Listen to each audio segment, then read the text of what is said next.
继续来关心，伫台南安平的一间火锅店，昨昏下晡5点外的时阵传出火烧，有一个37岁查甫人，那像是因为感情的纠纷，去店内底破油漆引起火灾，造成伊家己也有店内底2个食饭的人客受伤。加在消防人员真紧就去到现场，甲火拍花。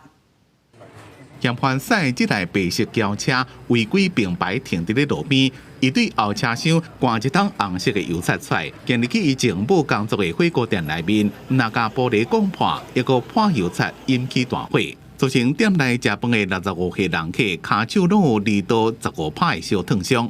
爸爸整个烧起来啊！爸爸整个烧起来就对啊，爸爸后面出来的，他整个烧起来呢。现场规涂骹拢是红油漆，互人看到就惊。 警消接到报案赶到现场，将火拍花，封锁现场，不爱互人换。37岁嫌犯敢若是感情的原因，走来遮破漆，伊家己的手也去烫到，被逮捕了，赶紧把手放伫咧水桶内面降温。你知道伤害到人了吗？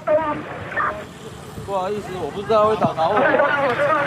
不知道为什么着火，什么泼油漆？他前面已经来威胁骚扰过我们很多次，我们报警也都没有用啊。他是针对你吗？针对我跟我男朋友，对我男朋友是这间店的老板。嫌犯的前母是火锅店的员工，讲嫌犯敢若是食毒，精神状况无好，警方该逮捕了，介护送病院。诚信犯嫌因手部受伤，介护送医。